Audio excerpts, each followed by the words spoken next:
Hey everybody, I am here at the Monacacy National Battlefield. Hopefully some have seen my little tour through the visitor center, and I'm doing the battlefield today. It's reasonably close for me. It's not next door, but it's depending on traffic, maybe nearly 40 minutes down the old Lew Wallace Highway, or the National Road, Maryland Route 144, which parallels Route 70, which is a big, nasty, fast interstate, kind of between Western Maryland and Baltimore. It's a nice shot. Today I'm in the Thomas Farm here. It is a big lot. I believe, if I remember correctly, it's 164 acres, so it could include all of the land around, literally, that you see. Pretty impressive. Some fun history that I just found out about this particular part of the battlefield here in Monacacy was at the Thomas Farm. A year before, Winfield Scott Hancock actually stayed in that very house you see in front of us for 3 days on the way to Gettysburg. I can't imagine that they really wanted to take a 3-day rest stop, but he was probably maybe towards the head of a really long column, and perhaps stayed here for a couple days and then rejoined that division, or maybe marched with the division that was coming behind it. I'm not exactly sure about those details, but Winfield Scott Hancock did stay here in '63 before the Battle of Gettysburg. And I also just found out that Grant stayed at that same house just a little bit later, just about a month after the Battle of Monacacy in 1864, when he had a quote-unquote Council of War with, I think, some others, but most notably among them Phil Sheridan, who was sent through the Shenandoah Valley once again to clear it out for good this time. Those of you who might remember some of the last videos, the Battle of Monacacy actually began in the summer of '64 because Early was sent to counter, oh shoot, his name will come back to me in just a second. Oh dear, there's so many names. He was sent to, counter Union general who was coming through the Shenandoah, who was sent there by the Union to, tear up tracks and telegraph lines and stuff like that. And Early was sent to intercept him, to head him off, to fight him if he could, and he ended up tricking him through a very clever ploy. I don't want to rehash that whole story. You'll have to just go back and see one of the last couple videos to find out. But Early was told, if you have luck in the Shenandoah and you can clear through the Shenandoah, then proceed north to Maryland and give Washington a good scare. So that's how the Battle of Monacacy began in a nutshell. And it's just kind of ironic because apparently the Union didn't do too thorough a job, in part because of Early, in part because of old Jube. So Phil Sheridan had a meeting here with Sherman soon after the Battle of Monacacy in that very house to make more detailed plans about another invasion of the Shenandoah. And I assume that one was just as brutal too. The Union was not on good behavior back then in the Shenandoah. Things were starting to get nasty. But, so again, I'm at the Thomas Farm. That's this whole property here. And this Thomas Farm was more or less the Union stronghold during the Battle of Monacacy. Now, you may be able to make out, or at least hear, the traffic from the road.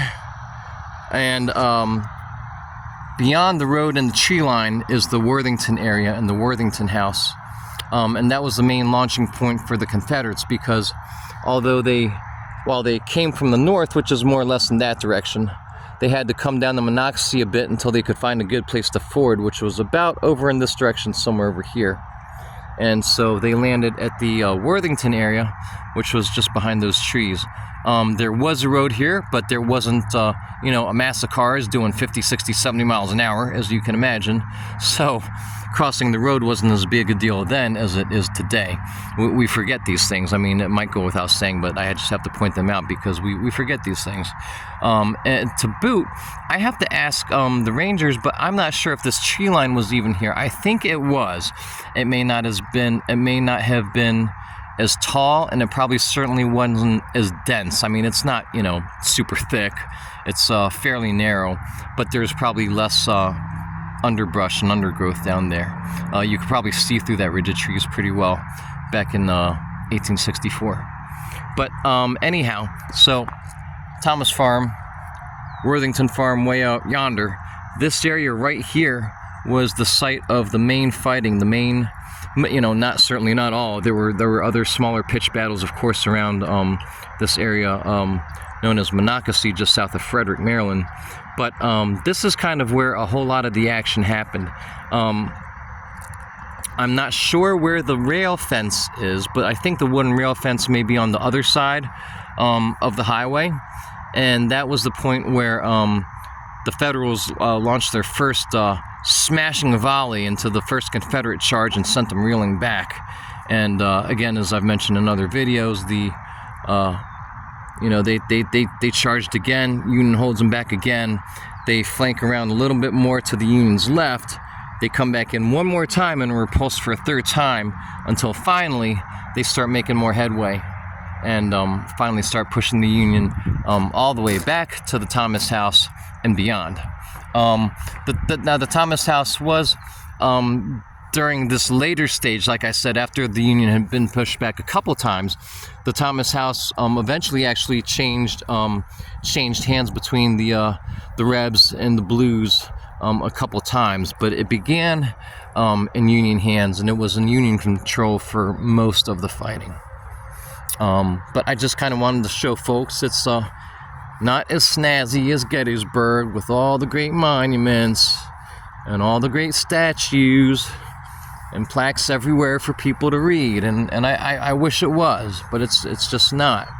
What you have here is a lot of open land, but it means a lot to me to actually come out here on the battlefield and just do a little walk where these men fought, because it was, again, a much smaller battle, but it was very heated, and there were some incredibly brave Union guys holding back the Rebs so that they could slow Early's advance to Washington, which they did, and a lot of them paid for it with their lives.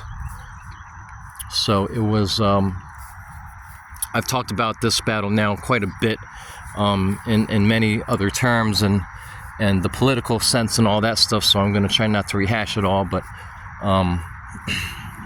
it was quite important. It was very important to Lincoln, put it to you that way, and it was really important to Grant, because he's the one that pulled troops out of Washington to take them all down to Petersburg. You know, Grant pulled, you know, as many troops as he possibly could, as he pulled every last soldier that Lincoln would let him down into Virginia, and you know, looking back, it was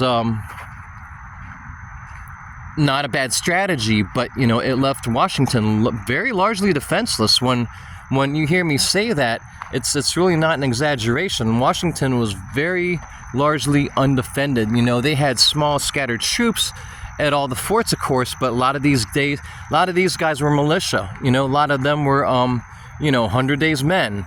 A lot of them who were left, obviously if they were battle-hardened soldiers, Grant would have grabbed them, right? You know, and the guys that were left guarding the number of forts around Washington, D.C., not many of them were battle-hardened veterans.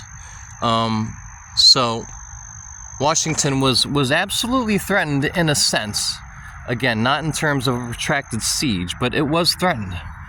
And Lew Wallace and General Ricketts did one heck of a job in holding back an army far superior than theirs and in numbers far larger than they had to defend this area with. So it's pretty neat. I just kind of wanted to come out here and walk around a little bit. Wrap this up here pretty soon.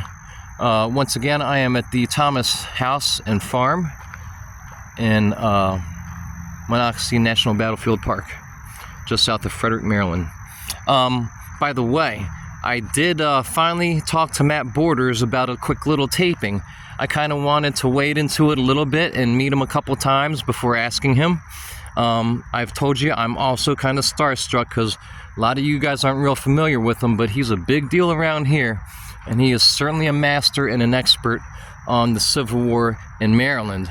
I'm sure he's quite knowledgeable, you know, about the other major battles of the Civil War, including Gettysburg. Probably very knowledgeable. But he is a bona fide expert on all things Maryland and Civil War. And so my timing is always horrible with these things. I really came back here to get my pop some stuff from the gift store because he wouldn't let me buy him anything yesterday. It was kind of aggravating, and we both have more books than we know what to do with, and we're always trying to get to the next book that we really want to read, but we're still reading this other one, and so on and so forth. But so I stopped back by here to just take a battlefield walk, pick up my pop, a couple things from the gift shop, and I see Matt again. But I mean, they're literally closing up. It's like 4:55, so I couldn't ask him to do it then. It would have also been really on the spot and just way too late, as you know, these guys are trying to get out of here and go home. So but he did agree to a little taping that I'm gonna arrange. I can't say when, but it will be in more than likely in the next couple weeks. I really want to come up here. I may have to take a day off of work. I don't know what day it falls on, but I may have to take off the 9th of July, which isn't too far away, because that's a big anniversary here at Monacacy, and this year it'll be R180, if you will. I'm sorry, 180. You know, of course, Gettysburg just passed that milestone.